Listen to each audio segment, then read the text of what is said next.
आंखों पर रंगीन फूलों से जाने किसका नाम सजाया करती थी, कभी गीत बोलों के मुस्कुराया करती थी, कभी कभी आंखों में पानी लाया करती थी, दामन में महकती गजलें चुन लिया करती थी, फिर शीशे के आगे अक्सर गाती थी वो लड़की, जाने क्या क्या सोचा करती थी, जाने क्या।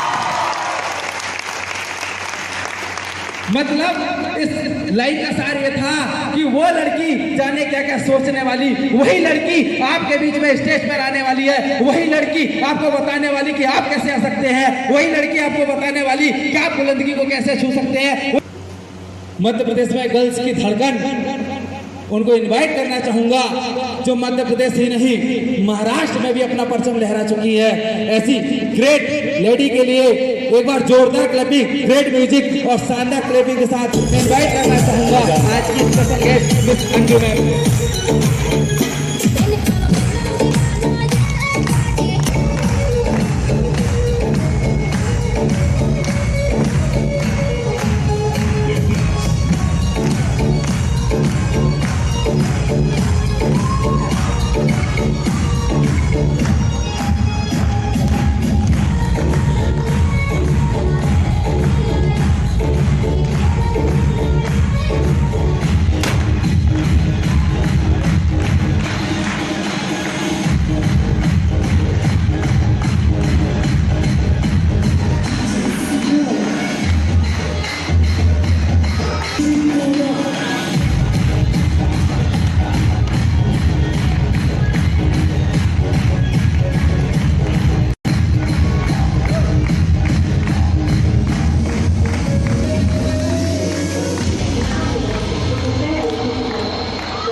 मुझे पता है ये बैतूल है, विजय सर की पावन धरती है।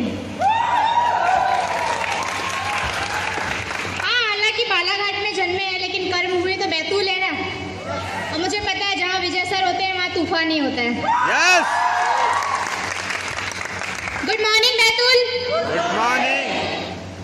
मुझे आज ऐसा लग रहा है विजय सर दोबारा मुझे यहाँ आना पड़े,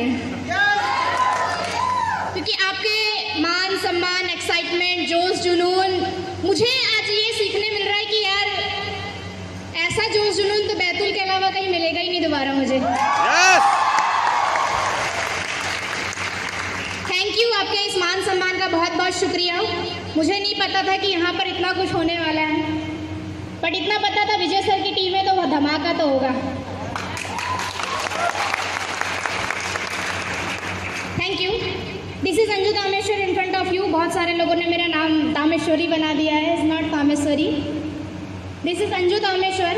and by professionally I am fully bottom to top, सिर्फ और सिर्फ पिछले 5 सालों से ड्यू सॉफ्टवेयर हूँ। क्वालिफिकेशन इसलिए नहीं बोलूँगी क्योंकि मुझे नहीं पता इंजीनियरिंग से मुझे कितने लोग पहचानते हैं, मुझे तो ये भी याद नहीं है मेरा टीचर भी याद रखता है कि नहीं रखता मुझे। तो basically by professional I am a business women हूँ, ड्यू सॉफ्टवेयर हूँ, पिछले 5 सालों से कंटिन्यूअस ड्यू सॉफ्ट कर रही हूँ। एक लोअर मिडिल क्लास फैमिली से बिलोंग करती हूँ जिसमें मम्मी पापा 2 भाई, रिसेंटली 2 साल पहले भाई की शादी हुई तो एक और फैमिली मेम्बर ऐड हो गए। ऐसे 6-7 मेम्बर्स की फैमिली है मेरी। बहुत ही लोअर मिडिल क्लास से फैमिली से बिलोंग करती हूँ, गाँव एरिया में रहती थी। हाँ, ड्यू सॉफ्ट मिला तो आज महाराष्ट्र में मैं रहने लग गई हूँ, एमपी छूट गया है। लेकिन एक बैकग्राउंड अगर मैं बोला जाए कि कहाँ से मैं आई, तो एक ऐसा गांव जहाँ पर कभी 2009-10 में मैं वहाँ रहती थी, जब मैं स्कूल पढ़ती थी। हर इंसान की एक सोच होती थी ज़िंदगी में आगे बढ़ना है, कुछ करना है, होता है नहीं होता? यस। यस। कहीं ना कहीं आप भी एक विलेज वाले एरिया से बिलोंग करते हो जहाँ पर अभी मोदी जी की रहमत है, लाइट हो जाती है। यस। यस। उस समय जब मैं वहाँ रहती थी तो मुश्किल से पढ़ने के लिए लाइट, स्कूल भी बहुत कम हुआ करता था वहाँ पे। जब मैं पढ़ती थी 8th क्लास तक स्कूल था, 9th 10th था नहीं, उसके बाद बाहर पढ़ने जाना है। तो ऐसे गांव से मैं बिलोंग करती थी जहां पर पढ़ने के लिए भी ये सोचना पड़ता था कि 5 किलोमीटर दूर माँ बाप बच्चों को भिजवाए कि नहीं भिजवाए। उस गांव से उठकर मैं यहाँ तक पहुँची हूँ कि सोच छोटी सी थी, 10वीं पढ़ना है, 12वीं पढ़ना है, फिर आगे सोचेंगे कि बेटी पढ़ेगी कि नहीं पढ़ेगी। खानदान की इकलौती ऐसी लड़की थी जिसने 10वीं पास पहली बार किया था। घर वालों को उम्मीद नहीं थी कि ये पढ़ेगी कि नहीं पढ़ेगी, क्योंकि उसके पहले किसी ने पढ़ नहीं पाया था। घर से बाहर जाना है और 2 बहनें थी बड़ी मुझसे, बड़े पापा की, तो उनको घर से बाहर भिजवाया नहीं, 5 किलोमीटर स्कूल जाना है। उस चक्कर में उनके स्कूल छूट गए। भाई लोग थे, अब भाई तो भाई होते हैं, पता ही है आप लोगों को क्या होता है। उस चक्कर में उन्होंने नहीं पढ़ पाया। किस्मत शायद मेरी अच्छी थी कि जिस समय मैंने 8th कंप्लीट किया तभी उसी गांव में 9th स्टार्ट हो गया, और जैसे ही 9th कंप्लीट किया 10th भी स्टार्ट हो गया। तो उस चक्कर में 9th और 10th मुझे पढ़ने का तो मौका मिल गया, लेकिन जैसे ही मैंने 10th की एग्ज़ाम दी घर वालों को लग रहा है पता नहीं क्या होगा इसका, अभी तक तो ख़ानदान में कोई कर नहीं पाया। तो सोच चल रहा था कि पापा ने एक बात बोल दी, बेटा अगर तूने 10वीं पास कर ली हो भी अच्छे परसेंटेज से तो ही तुझे आगे पढ़ने का मौका मिलेगा, अदरवाइज़ ये सोचना कि बाकी लोगों की तरह तू भी घर में रहने वाली है। मैंने कहा ठीक है, अभी एग्ज़ाम दे देते हैं, उसके बाद सोचते हैं क्या होगा आगे का। तो 10th की एग्ज़ाम दिया, रिज़ल्ट जिस दिन आने वाला था 5 मई, तो पापा बोलते हैं आज तेरा रिज़ल्ट है। मैंने कहा हाँ रिज़ल्ट तो है मेरा। मैंने कहा एक काम करो आप ही देखने चले जाओ, क्योंकि आगे का डिसीज़न तो आपका ही होने वाला है। तो बोलते हैं नहीं तू जो है। मैंने कहा नहीं मैं नहीं जा रही, आप ही चले जाओ।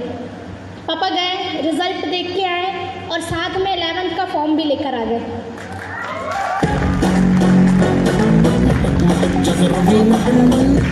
मैंने भी कंडीशन रख दी, अगर आपको 11th 12th पढ़वाना ही है तो बाहर भिजवाओ, गाँव में नहीं पढ़ेंगे अपन। बोले नहीं ऐसा नहीं होता मम्मी, बीच में बोले लड़की है तू बाहर कैसे जाएगी, क्या करेगी, आज तक हमने अपने ख़ानदान की किसी लड़की को बाहर नहीं भेजा, फिर बाहर का माहौल कैसा होगा पता नहीं, गांव से बाहर कैसे पढ़ेगी। बहुत सारे क्वेश्चंस दिमाग में चल रहे हैं, बहुत सारी चीज़ें चल रही। मैंने एक ही चीज़ बोली, अगर पढ़ाना चाहते हो तो बाहर भेजाओ, अदरवाइज़ रहने दो, नहीं पढ़ना। बोले ठीक है। 11th 12th करने के लिए कटंगी भिजवा दिया मामा के गाँव, बोले जाओ वहाँ रह के पढ़ो। 11th जैसे तैसे निकल गया।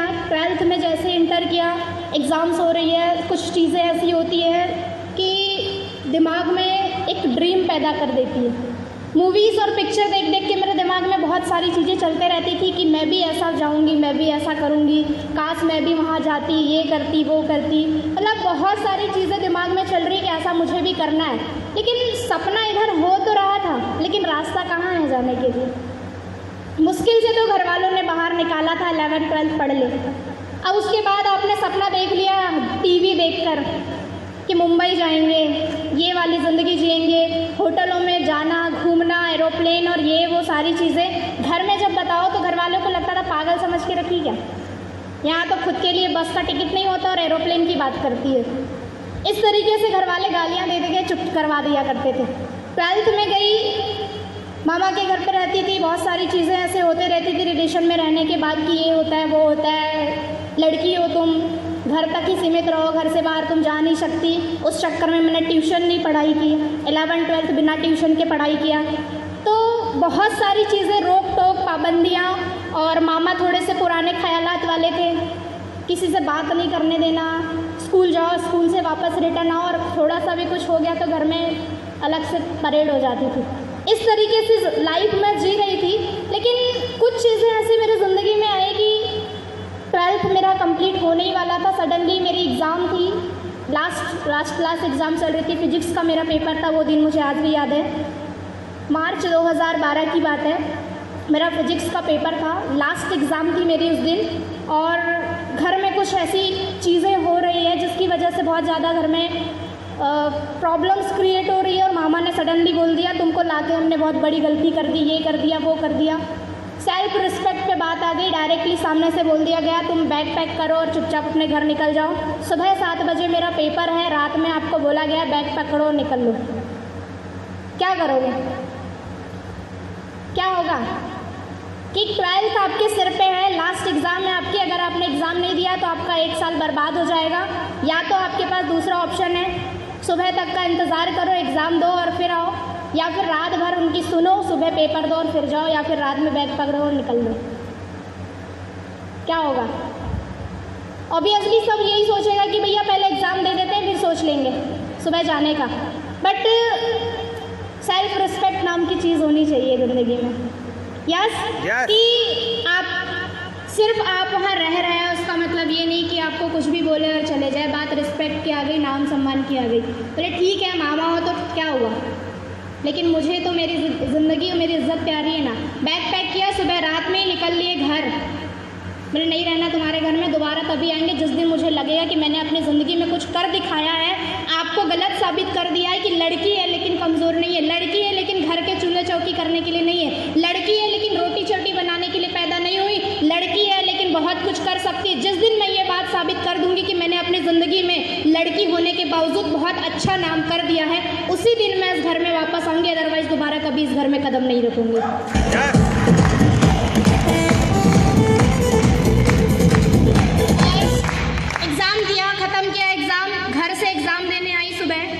उसके बाद मैंने एक सपना तो बना लिया था कि मुझे ज़िंदगी में इस तरीके से कुछ करना है, लेकिन रास्ता कहाँ है? सिर्फ एक ही रास्ता था मेरे पास, पढ़ाई करना। 12th कंप्लीट हो गया, पास हो गए, घर वालों ने बोला ठीक है पास हो गए हो, आगे की पढ़ाई तुमको करनी है। मैंने कहा हाँ मुझे करनी है। पापा सपोर्ट करते थे, मम्मी मना कर रही थी।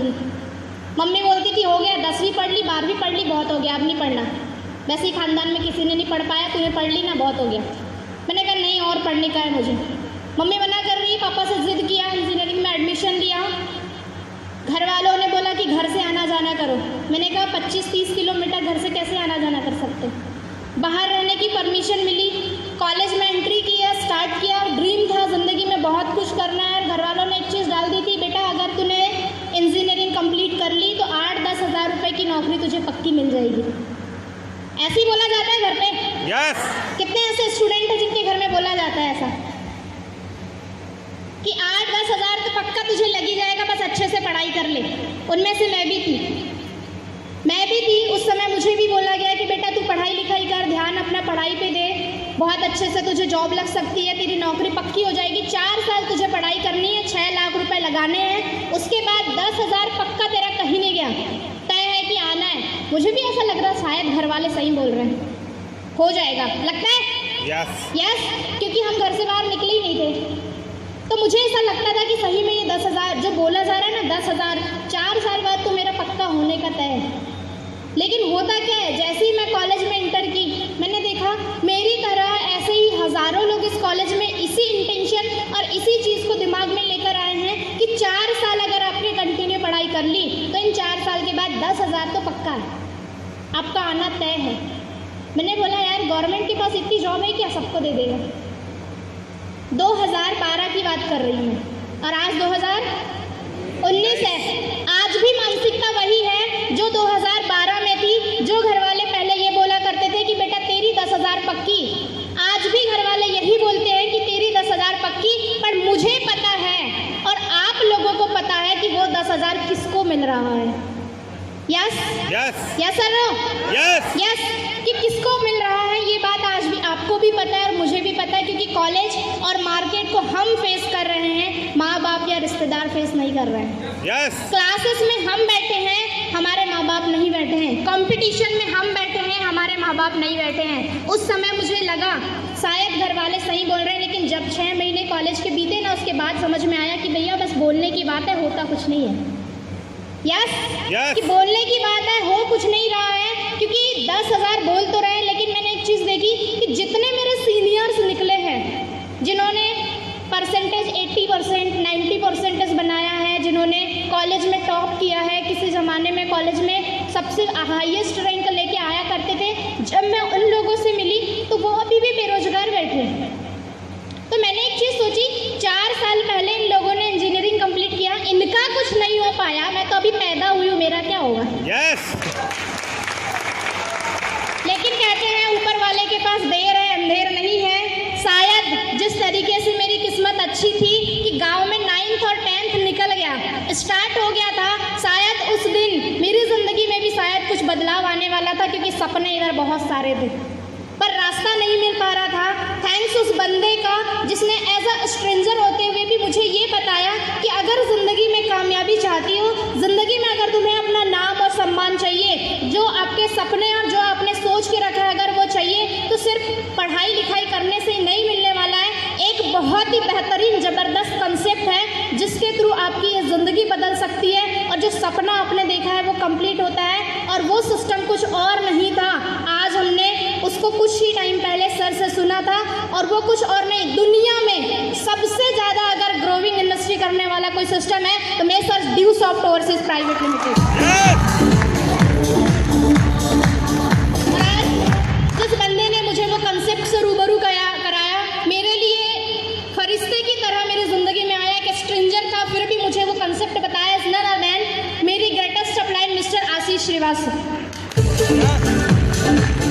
और आज पिछले 5 साल पहले कंसेप्ट बताया, स्टार्ट किया, मौका मिला, अपॉर्चुनिटी मिली, लेकिन कहते हैं कि जब मौका मिलता है तो साथ में प्रॉब्लम्स भी क्रिएट करके आता है। यस कितने लोगों के साथ ऐसा हुआ कि प्रॉब्लम भी आई और अपॉर्चुनिटी भी आई? सारे लोगों के साथ हुआ? मुझे तो लगा सिर्फ मेरे साथ ही हुआ है। जब मेरे पास मौका आया तो मेरे पास प्रॉब्लम्स भी आ गई। मौका मिला, अपॉर्चुनिटी मिली कि तुम्हारे पास एक सिस्टम है, बहुत ही बेहतरीन कंसेप्ट है, एक बहुत ही बड़ा प्लेटफॉर्म आपके पास मिला है और जिसमें बताया गया कि 10,000 रुपये लगाने पे आपको ये सारी चीज़ें मिलती है। मैंने जब घर में ये सारी चीज़ें बताई, पुट आउट किया कि ऐसी ऐसी पापा ये सारी चीज़ें हैं, तो घर वालों का एक ही जवाब था, तुझे इंजीनियरिंग करने भेजा है या दुनिया का नॉलेज लेने भेजा है? सीधा एक ही जवाब, पढ़ाई करने भेजा ना, 6 लाख रुपए इन्वेस्ट कर रहे ना तेरे ऊपर, तो इधर उधर दुनिया में नाम चलाने की ज़रूरत क्या है? सीधे बोला ना, प्रॉब्लम्स और मौका, अपॉर्चुनिटी दोनों आपके सामने एक साथ आ गई। एक साइड आपके पास प्रॉब्लम्स है कि पापा ने एक चीज़ बोल दी, चुपचाप पढ़ाई करो, और दूसरे पास आपके पास अपॉर्चुनिटी है कि अगर आपने ये नहीं किया तो आपके पास 4 साल बाद वही काम होगा जो 4 साल पहले जो इंजीनियरिंग करके बेरोजगार बैठा है। 2 रास्ते थे मेरे पास, या तो मैं चुपचाप इंजीनियरिंग करूं या तो पापा के अगेंस्ट में जाके ड्यू सॉफ्ट करूं। कितने लोग ऐसा करते हैं? मुझे नहीं पता आप लोगों ने किया नहीं किया, अब किया तो बहुत बढ़िया, क्योंकि मैंने वो चीज़ें की, घर वालों ने मना किया, उसके बावजूद भी मैंने उस चीज़ को अपोज में जाके किया, ड्यू सॉफ्ट की शुरुआत की। मैं ये नहीं बोलती कि आप अपोज में जाके ड्यू सॉफ्ट करो, मैंने किया, इसलिए मैं बता रही हूँ। करने के बाद जो चीज़ें मेरे साथ हुई वो भी मैं आपको बताना चाहती हूँ कि मैंने अपोज में जाके ड्यू सॉफ्ट किया, क्योंकि घर से बाहर रहती थी, घर वालों को नहीं पता मैं क्या कर रही हूँ क्या नहीं कर रही हूँ, लेकिन उसका गलत फ़ायदा नहीं उठाया जो हम लोग करते हैं आज की डेट में। लड़की घर से बाहर निकली, मतलब निकली, सही है, गार्डन, कॉलेज की छत, कॉलेज का पेड़ के नीचे, और नहीं जाना क्या क्या, वो उन्हीं को पता है कि वो क्या करती है। सही बात है। मैंने स्टार्ट किया, 5 साल पहले मुझे कंसेप्ट मिला, मेरे पास भी 2 रास्ते थे, या तो चुपचाप इंजीनियरिंग 4 साल करो या तो फिर एक मौके को साथ में लेके चलो। मैंने स्टार्ट किया, मैंने सोचा 3 साल इंजीनियरिंग 4 साल इंजीनियरिंग करनी है, उसी के साथ साथ एज अ ऑप्शन अगर मैं ड्यू सॉफ्ट को लूँ तो मेरे पास एक बदलाव आ सकता है, ज़िंदगी में कुछ अचीवमेंट्स आ सकते हैं। मैंने उस चीज़ को स्टार्टअप किया, प्रॉब्लम्स आई, फेस किया, क्योंकि ज़िंदगी में जब आपको कामयाबी चाहिए तो बिना प्रॉब्लम के कुछ नहीं हो सकता। एज अ गर्ल्स होने के साथ मैंने ड्यू सॉफ्ट की शुरुआत की। अब जब गर्ल्स शुरुआत की है तो प्रॉब्लम्स भी आएगी, सही बात है।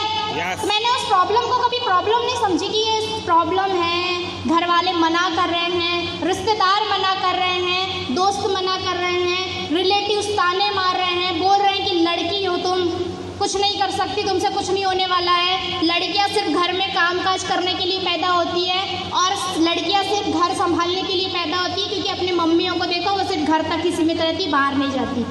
ये सारे ताने मुझे पड़ने लग गए, बोलने लग गया कि यार ये लड़कों वाला काम है, तुम नहीं कर सकती। सिर्फ लड़के कार चलाते हैं, लड़कियां कार नहीं चलाती।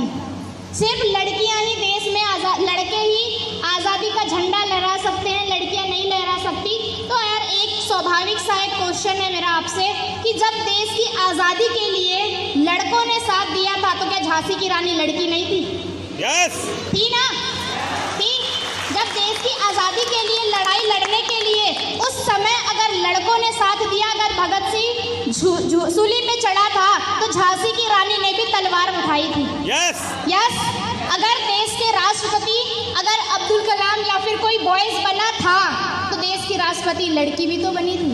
यस यस, अगर देश में दंगल लड़ने का काम आया, जितना काम लड़कों ने किया उतना ही दंगल लड़कियों ने भी लड़ा था। यस यस, लड़ा था नहीं लड़ा था? यस अगर फिल्म इंडस्ट्री में हीरो आते हैं तो उनके सपोर्ट में हीरोइन का आना जरूरी है।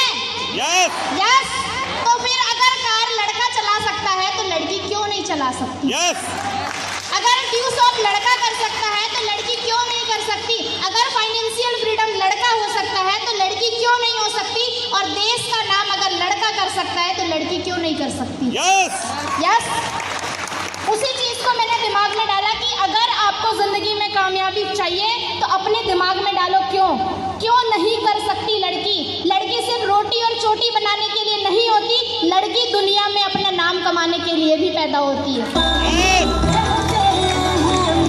उसी चीज को दिमाग में डाला। और एक चीज मुझे पता है क्लियरली, इंसान की इज्जत तब होती जब वो प्रॉब्लम को फेस करता है।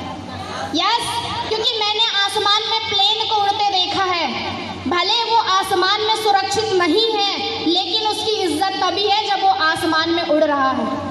यस, एक जहाज की कीमत, एक जहाज की इज्जत तभी होती है जब वो किनारों पे नहीं बल्कि पानी में लहरों को चीरते हुए आगे बढ़ता है। यस यस, और एक जूते की कीमत घर में पड़े रहने से नहीं होती, उस जूते की कीमत तब होती है जब वो आपके पैरों में पड़े और उसी जूते के सहारे से आप पूरी दुनिया का भ्रमण करो, तब आपको उसकी अहमियत का अंदाजा होता है। सही, कहने का मतलब ये है कि एरोप्लेन जमीन में सुरक्षित तो है लेकिन उसकी इज्जत नहीं है, जहाज किनारों में सुरक्षित तो है लेकिन उसकी इज्जत नहीं है, जूते घर में सुरक्षित तो है लेकिन उसकी इज्जत नहीं है, इस कोने से उस कोने में फेंक दिया जाता है। और लड़कियों की इज्जत घर में बैठे रहने से नहीं बल्कि आसमान को छूने से होती है जब वो सारी परेशानियों को छोड़ लेती है।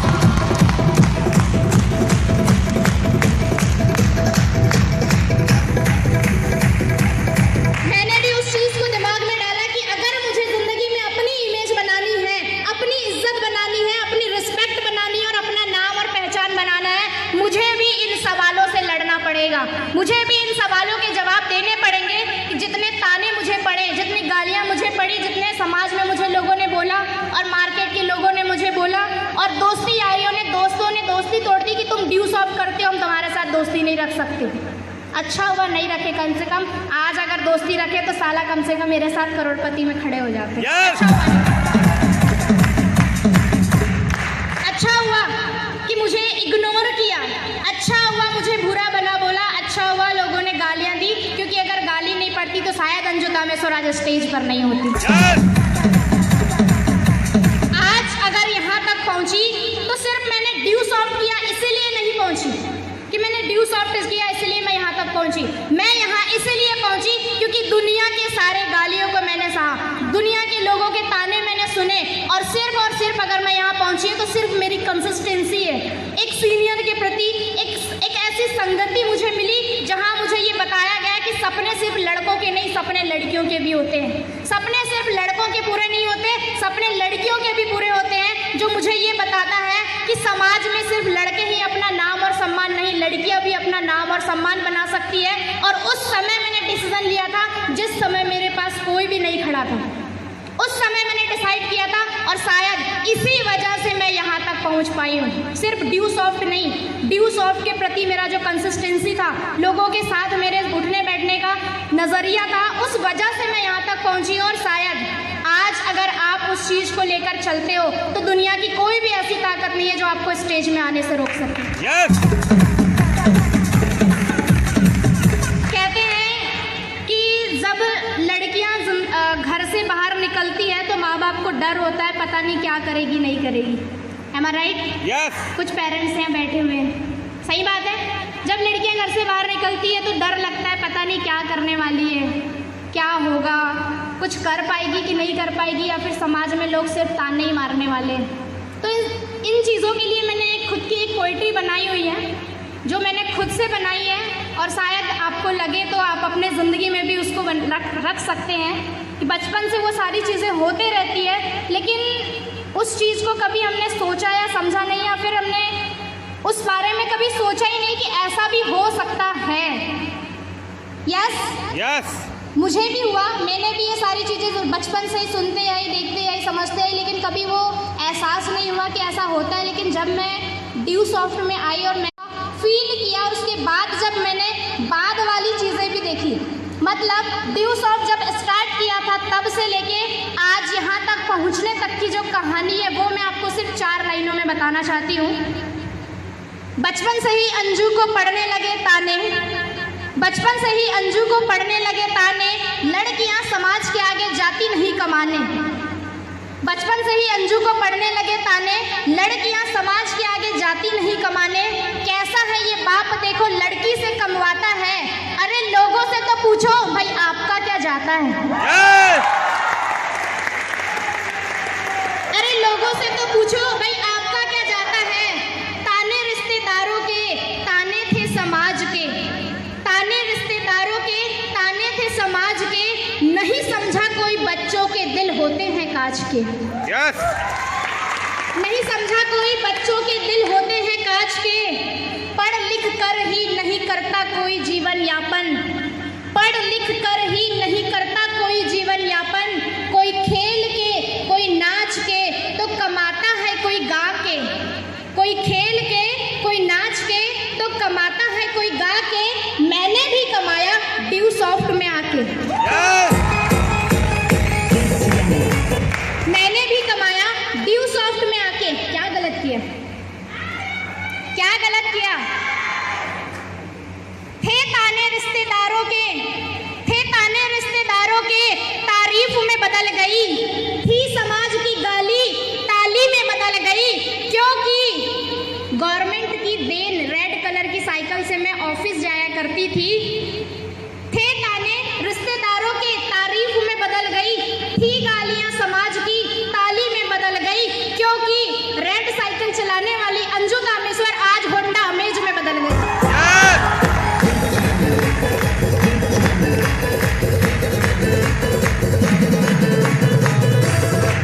सर बहुत ज़्यादा हंस रहे हैं क्योंकि उन्होंने मुझे उस रेड साइकिल से जाते हुए देखा है, और यकीनन मेरे घर वालों ने मुझे नहीं दी, गवर्नमेंट की देन थी तो शायद मेरे पास साइकिल थी, वरना जिंदगी में वो भी नहीं चला पाती मैं कभी। शुक्र करती हूँ मैं ड्यू सॉफ्ट का, और बहुत ज़्यादा शुक्रिया करती हूँ my great upline mister Pramod sir का, कि अगर वो नहीं होते तो शायद रेड साइकिल वाली अंजू कभी होंडा अमेज में नहीं बदल पाती। गालियों से फर्क नहीं पड़ा, क्योंकि मुझे पता था ये गाली मुझे तारीफ देगी, ये गाली मुझे ताली देगी। लेकिन मुझे एक ही चीज़ थी, एक ही चीज़ थी, दुनिया में हर चीज़ का कॉम्प्रोमिशन हो सकता है, हर चीज़ के लिए मैं पीछे हट सकती हूँ। लेकिन 2012 में जो मुझे घर से निकाल कर मेरे ज़िंदगी में एक मेरी पहचान के लिए जो मुझे गाली पड़ी थी ना, उसके साथ मैं कभी कॉम्प्रोमाइज़ नहीं कर सकती। और शायद उसी कॉम्प्रोमाइज़ को पूरा करने के लिए मेरी ज़िंदगी में ड्यू सॉफ्ट आया, और आज मैं ये बात यहाँ से दावे से कर सकती हूँ कि अंजू कामेश्वर हर चीज़ के लिए पीछे हट सकती है, लेकिन जब मान और सम्मान और खुद के नाम की आई ना, तो दुनिया से लड़कर मैं वहाँ तक पहुँच सकती हूँ। क्योंकि नाम और पहचान बनाना दुनिया की गालियों से बड़ी चीज़ नहीं है, दुनिया के तानों से बड़ी चीज़ नहीं है। क्योंकि जब तक नाम नहीं मिले, पहचान नहीं मिले, सम्मान नहीं मिले, तब तक आपका कोई वजूद ही नहीं है कि आप दुनिया में पैदा हुए हो। यस। तो आज एक ही चीज़ लास्ट में मैं कहना चाहती हूँ कि सब कुछ दाव लग जाए, लेकिन अगर जब मान और सम्मान की बात आए ना, तो पूरी दुनिया से लड़ लेने का। फिर चाहे घर हो, परिवार हो, रिश्ते हो, नाते हो, दोस्त हो, यार हो, कोई साथ नहीं देने वाला। और जिस दिन आप इस कामयाबी तक पहुँच जाओगे, वही लोग, वही रिश्तेदार और वही दोस्त बोलते हैं, अरे वो तो मेरी दोस्त थी, वो तो मेरे चाचा का बेटा है, वो तो मेरी बहन है, वो तो मेरी ये, वो तो मेरी वो तो मेरी वो। लेकिन जब आप ड्यू सॉफ्ट का प्लान दिखाने जाओ तो आपको अजनबियों की तरह इग्नोर किया जाएगा। जिस दिन आप मेरी तरह होंडा अमेज से मार्केट में निकलोगे, पलट कर लोग देखेंगे और बोलेंगे, अरे ये तो वही है, मेरी फ्रेंड थी, आज गाड़ी से घूमने लग गई। थैंक्स करना चाहती हूँ अपने ऑल ग्रेटेस्ट सीनियर्स का, specially thanks mister Pramod Kumar Singh, क्योंकि आज हूँ तो उनके साथ और सपोर्ट की वजह से, अगर वो नहीं होते तो शायद आज बैतूल में भी नहीं आ पाती। Thank you sir, and specially thanks mister Rishi Sahdev sir के लिए। उन्होंने बहुत ही प्यारा, बहुत ही अच्छा कंसेप्ट बनाया जिसमें ये भेदभाव नहीं रखा कि लड़का और लड़की है, ये भेदभाव नहीं रखा कि कास्ट है, एसटी और ओबीसी और ये और वो है। उन्होंने ये भेदभाव नहीं रखा कि लड़कों को ज़्यादा पैसा देना चाहिए और लड़कियों को ज़्यादा पैसा कम देना चाहिए, वो वाले भेदभाव नहीं रखा।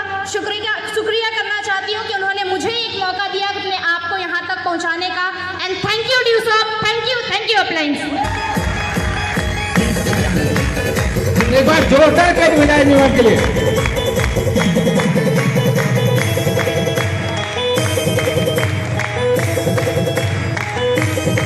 थैंक यू मैम, इतना ग्रेट नॉलेज देने के लिए।